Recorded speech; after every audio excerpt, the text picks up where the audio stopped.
Welcome to Ron's Garage today, even though it's Ron's T-Bone Shed, but I'm in the garage. So I got those two horns I got from Paul Martin for 150 bucks. It was the ones he called decorations. One was a very old king, dated, I found the serial, it's dated 1925, and a Holton 63, which I haven't even opened yet. But here, take a look at this king.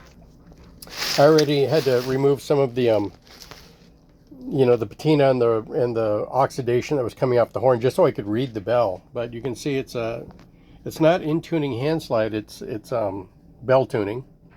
Okay, slide, I measured it with my calipers. I'm getting 474, 475, but when I look it up on Hornicopia, the smallest thing they seem to have in this day and age is like 481, which makes it like a 2B, and I played it and it feels like a 2B. It's just, friction fit.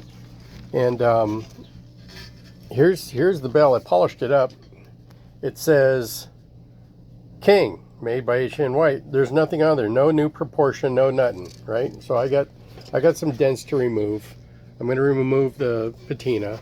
The braces have been banged up a bit. It's kind of funny. You can see dings on the braces here. I mean, if you can kind of see it, and the little bend there, I can remedy that. But let's look at the slide, because back in the day, in the 20s, King was putting, H&N White was putting a lot of their information up here on the receiver. So I took some photos of this, but it says the King, and it does say made in Cleveland, I believe. And then right below that it says LP, low pitch bore, and then it says low pitch, right? Large bore, low pitch. That's it, large bore, low pitch. That's all it says. And then there's damage to the braces here.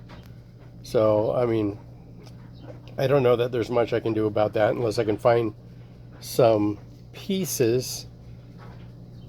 I'm not advanced enough to be able to machine new tubes and put the little grooves on the sides or anything. So this will probably just stay as it is. I may just wrap it in some tape or something, just to keep it protected or from any further damage. I kind of hate the idea of trying to put a brass patch over it.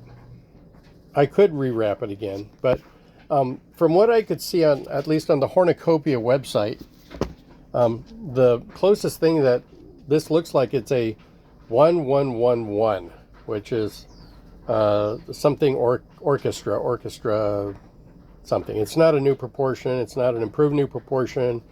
It's an orchestral version of something. But we'll get this up and running. It's going to be more than just a wall hanger. I'll get this. I mean, you can see it's just not in great finish shape. So I'll chemically dip it and clean it up. Slide's moving. Needs some work, but not a lot of work, it seems. And it's kind of crusty. And I'll get it stripped and polished and re-lacquered. I mean, there's not enough of the old lacquer on it for it to be worth keeping. So this could be a really cool little player, because like I said, I tutored a few notes on it, and it feels like a 2B. But like I said, my digital caliper said 474, and I know a colleague of mine on my YouTube channel says, go get this other measuring device, and I forgot the name of it, but basically what it is you put it inside, and these little pins stick out to measure the outside. And like I said, I got 5 hours of sleep, so I can't even remember the name of it, and I've read it a bunch of times. But I'll check it with my analog calipers. I mean, if Hornicopia really is kind of like a wiki, so I don't know if this is accurate to say that it's a 481. Like I said, I'm getting 474, 475. So, but that makes it, and a 7.5 inch bell. So I'm getting a really nice tight sound on this. This would be a really, really cool little lead jazz horn. The thing I have trouble with some of these older horns that are friction fit is you don't get a good seal all the time on the slide insert into the bell. So I may just put a little bit of tape on it, and hopefully that seals it up. I mean, I'll water check it and air check it. So, but that's that for that part. I'll do a part 2 on the Holton 63.